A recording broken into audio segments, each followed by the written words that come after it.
Subscribe कीजिए foundation Gurukul bye are के Jha channel को और बेल आइकन को दबाइए लेटेस्ट ट्री की वीडियोस को सबसे पहले देखने के लिए। Hello students, welcome to the class. Today we are going to learn the chapter lines and angles, and our topic is today some angle relations. Continue. In the last part we have not completed this one and said you that we shall continue it in the next part. So it is our angle relations, and in this part we are going to see the definitions of vertically opposite angles and a theorem based on the vertically opposite angles. After then you will be more prominent to solve the first exercise in the book NCERT and other RS Agrawal and other books also. तो हम लोग आज जो है some angle relations की बात करेंगे और उसी को आगे कंटिन्यूड करेंगे, और इसमें पहला हमारा है कि वर्टिकली अपोजिट एंगल्स। तो सबसे पहले हम लोग इसके डिफिनीशन को देखते हैं, इसको लिख लेते हैं और इसके बाद जो है हम लोग इसको फिगर के द्वारा समझेंगे कि अकॉर्डिंग टू डिफिनीशन क्या ये कहता है। तो सबसे पहले आइए let us start here the topic vertically opposite angle and right the definitions with me. तो to angles are said to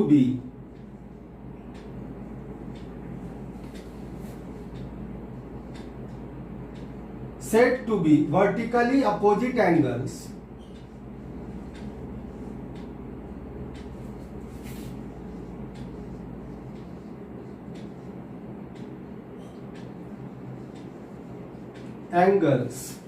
if their arms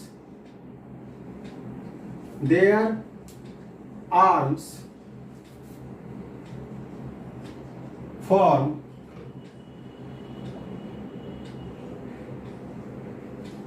two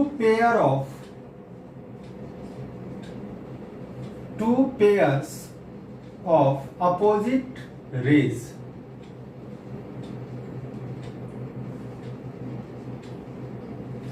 यानी कहने का इसका मतलब है कि वर्टिकली अपोजिट एंगल जो होगा तो उनका दो एंगल आपस में वर्टिकली अपोजिट एंगल कहलाएंगे केवल तभी जब उनका जो आर्म है वो दो पेयर अपोजिट रेज को फॉर्म करेगा, है ना। या इसको हम दूसरे तरह से कभी कह सकते हैं, और में लिख लीजिए, जो भी आपको आसान लगेगा वो दोनों ही सही होगा और आप कोई सा भी यूज कर सकते हैं डिफिनीशन में।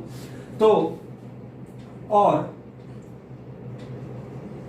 when two lines intersect each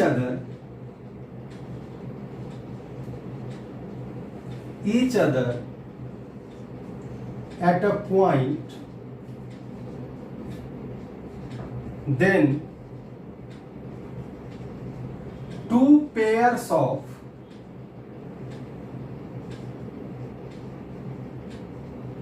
vertically opposite angles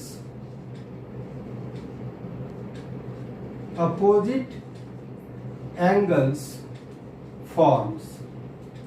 यानी जब दो लाइन एक दूसरे को किसी एक पॉइंट पे इंटरसेक्ट करते हैं, कोई भी दो लाइन, और किसी भी तरह से किसी एक पॉइंट पे इंटरसेक्ट करते हैं, तो उस केस में दो पेयर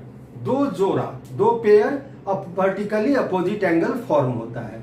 तो चलते हैं हम लोग इसको फिगर के द्वारा और अच्छे से समझते हैं कि कैसे वर्टिकली अपोजिट एंगल फॉर्म होता है, या कब हम कहते हैं कि वर्टिकली अपोजिट एंगल है ये, ठीक है।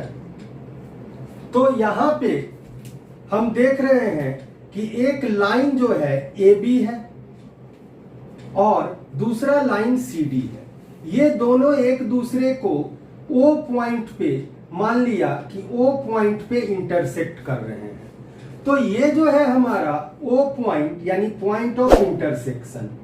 तो हमने अभी अभी सेकेंड वाले डिफिनीशन में क्या पढ़ा कि when two lines intersect each other at a point then two pairs of vertically opposite angles forms.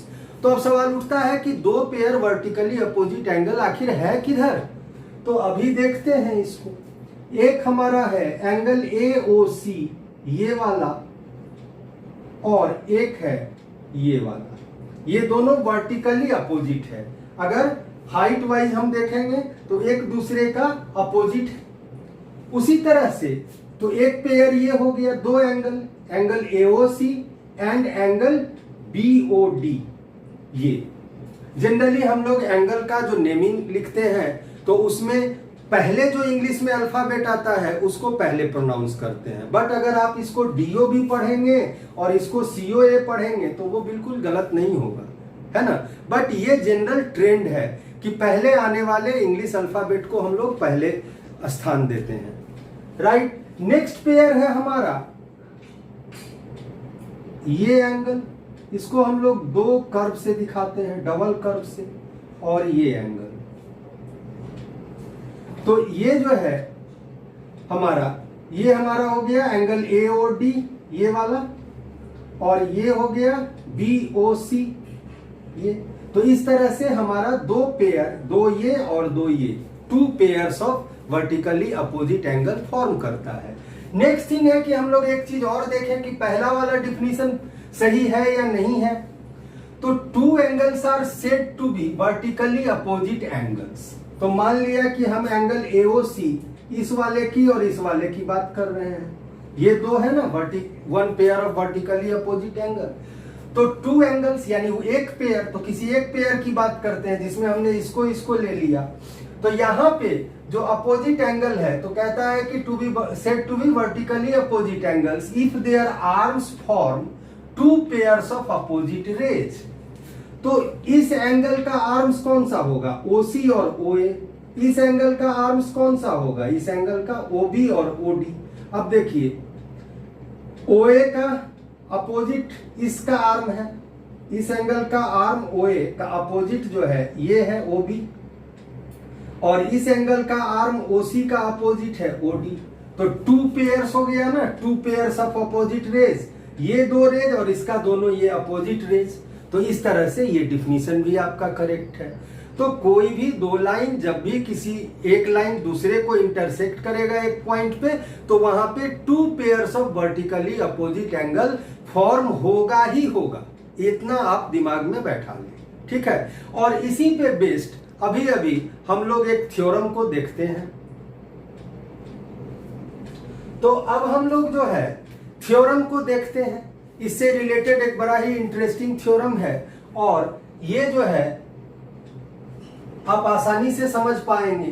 Theorem 6.1 है एनसीईआरटी बुक के अकॉर्डिंग। इस थ्योरम का स्टेटमेंट है कि if two lines intersect each other then the vertically opposite angles are equal. यानी कि ये हमको कह रहा है, शो करने को, दिखाने को कि ऐसा होगा कि अगर दो लाइन आपस में एक दूसरे को इंटरसेक्ट करेंगे तब जो दो pair vertically opposite angle form करेगा। ये हमें पता है, अभी अभी पढ़े हैं, है ना। तो इस केस में ये जो है वर्टिकली अपोजिट एंगल्स आपस में इक्वल होंगे। तो सबसे पहले हम लोग इसको क्या करते हैं कि हमारा ये फिगर है, इसमें एंगल को नंबरिंग कर लेते हैं। बार बार उसको लिखने में अगर कठिनाई किसी बच्चे को होती होगी तो वो भी दूर हो जाएगी। हम लोग इसको नंबर से डिनोट कर देंगे। तो हम लोग क्लॉकवाइज लिखते हैं, यहां से स्टार्ट करते हुए। तो angle 1, angle 2, angle 3 and angle 4। अब ये जो है हमारा एंगल 1 का वर्टिकली अपोजिट एंगल 3 हो गया, और एंगल 2 का वर्टिकली अपोजिट एंगल 4 हो गया, ठीक है। अब हम लोग जो है पिछले क्लास में लीनियर पेयर पढ़े थे पिछले पार्ट में, तो उसका यहां पे यूज करेंगे। सबसे पहले यहां लिखेंगे प्रूफ। चूंकि जियोमेट्री के अंदर जो है एक ट्रेंड है एक लिखने का निश्चित तरीका है। अगर हम उस तरीके से नहीं लिखते हैं तो एग्जामिनर जो है हमारे कुछ नंबर्स को डिडक्ट कर सकते हैं, और अगर हमें पूरा मार्क्स चाहिए तो हमें उस मेथड को एडॉप्ट करना होगा, अपनाना होगा। अदरवाइज वो लगेगा कि ये जो है कहीं से नकल कर लिए हैं, या फिर जो है इन्हें नहीं आता है, वो अप टू द मार्क नहीं होगा। तो इसलिए आप सभी जो है वो जो भी थ्योरम्स हैं उनको लिखने का एक प्रैक्टिस अवश्य करें। तो प्रूफ लिखेंगे और सबसे पहले यहां लिखते हैं गिवन, यानी क्या दिया हुआ है थ्योरम के स्टेटमेंट से। तो गिवन में हम लोगों को क्या दिया है, 2 लाइन, 2 लाइन्स। कौन कौन सा, A B and C D, A B and C D 2 line हम लोग लिए हैं। Intersect each other, intersect each other at a point O, तो ये O पे इंटरसेक्ट करता है, ऐसा थ्योरम के स्टेटमेंट में भी है। तो यही हमको दिया हुआ है। बाकी है कि हम लोगों को कंस्ट्रक्शन तो ड्रॉ करना नहीं है, टू प्रूव क्या करना है,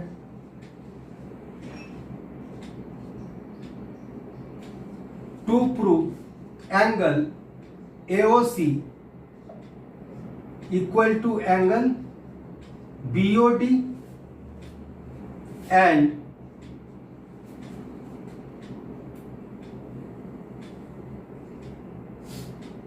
angle BOC equal to angle AOD। तो angle AOD equal to angle BOC।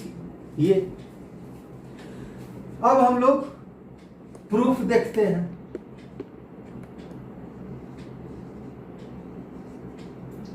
अब यहां पे 2 जगह अगर आप प्रूफ देख रहे हैं तो ये हमने आपको बताया कि ये प्रूफ का पार्ट है। आप यहां सिर्फ गिवन से स्टार्ट कर सकते हैं और मेन प्रूफ हमारा यहां पे आके होता है, ठीक है। तो यहां आपको समझाने के लिए हमने ये प्रूफ लिखा। नेक्स्ट थिंग है कि प्रूफ में तो सबसे पहले हम लोग क्या करते हैं कि इस लाइन को आप ढक लें। अब देखिए क्या दिख रहा है, ए बी लाइन पे ओसी रे जो है वो लाई कर रहा है यहां पे, इसको नजरअंदाज कर दे। तो ए बी लाइन पे ओसी रे स्टैंड कर रहा है, तो हमारा लीनियर पेयर फॉर्म कर रहा है एंगल 1 एंड एंगल 2। तो यहां पे लिखेंगे कि एंगल रे ओसी stand on line AB, so angle 1 plus angle 2 equal to 180 degree. पिछले पार्ट में हम लोगों ने पढ़ा कि लीनियर पेयर में सभी एंगल का सम जो है वो 180 डिग्री होता है ना। तो एंगल 1 और एंगल 2 ये स्ट्रेट एंगल हो गया दोनों मिला के, तो ये 180 डिग्री हो गया। अगेन अब हम लोग क्या करते हैं कि इस लाइन को ढक लीजिए। तो अब आपके पास ये लाइन CD आएगा और इस पर एक रे OB स्टैंड कर रहा है ये। तो हमारा एंगल BOC और BOD हो जाएगा, या 2 + 3 हो जाएगा। फिर से देख लें, एंगल CD लाइन के ऊपर रे OB स्टैंड कर रहा है, तो यहां भी एंगल 2 और 3 मिलके लीनियर पेयर फॉर्म कर रहा है। तो यहां पे लिखेंगे अगेन, इसको 1 ऐड कर दीजिए, इक्वेशन का नाम दीजिए, और again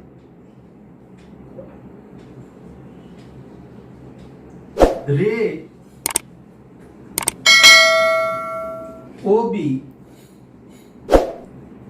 stands on line CD. Ray OB stands on line CD. So अब यहां जब इस रे पे OB रे जो है CD लाइन पे स्टैंड कर रहा है, तो हमारा एंगल 2 + एंगल 3 180 डिग्री के बराबर हो जाएगा। तो angle 2 + angle 3 equal to 180 degree. Equation 2 इसको नाम दे दिए। अब फ्रॉम 1 and 2, फ्रॉम 1 and 2, तो दोनों में हम लोग क्या देख रहे हैं कि 1 और 2 का सम भी 180 डिग्री है और 2 और 3 का भी सम 180 डिग्री है, तो दोनों आपस में यानी इक्वल है। तो हम लोग इस पेयर के बराबर इसको कर सकते हैं, because both the sums are equal. तो यहां पे angle 1 plus angle 2 equal to angle 2 plus angle 3। अब दोनों साइड 2 है तो कॉमन 2 को कैंसिल कर देंगे, अगर नहीं करेंगे तो इस साइड लाने पे नेगेटिव साइन हो जाएगा और वो कैंसिल हो जाएगा। तो इंप्लाइज अब लेफ्ट साइड बचा हम लोग को एंगल 1 इक्वल टू और राइट साइड बचा एंगल 3। अब एंगल 1 कौन सा है? एंगल AOC, और एंगल 3 कौन सा है? एंगल BOD, और ये दोनों 1 और 3 आपस में वर्टिकली अपोजिट एंगल है। तो यहां हम लिख सकते हैं इंप्लाइज एंगल AOC, इसका नाम लिख देंगे angle AOC equal to angle BOD। फिर इसी तरह से यहां हम लोग साइड में लिख लेंगे आगे। अब फिर दूसरा को प्रूव करने की जरूरत नहीं है। ज्योमेट्री में एक काम ये भी आसान होता है कि हम लोग सिमिलरली एक को प्रूव कर दिए और सिमिलरली लिख देंगे, एग्जामिनर समझ जाएगा कि बच्चा समझदार है और ये जो है हमको वही बात समझा रहा है जो हमने इनको समझाया है। तो आप आराम से इसको लिख सकते हैं। तो अब इसी तरह से हम सिर्फ सिमिलरली लिख के और एस्केप कर लेंगे। Angle 2 equal to angle 4 implies, अब एंगल 2 आपका कौन सा है? BOC, angle BOC equal to angle AOD।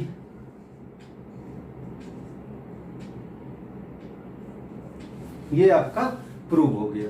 तो इस तरह आप लोगों ने देखा कि हम आसानी से वर्टिकली अपोजिट एंगल्स जो है आपस में इक्वल होते हैं, कैसे प्रूव कर लिए।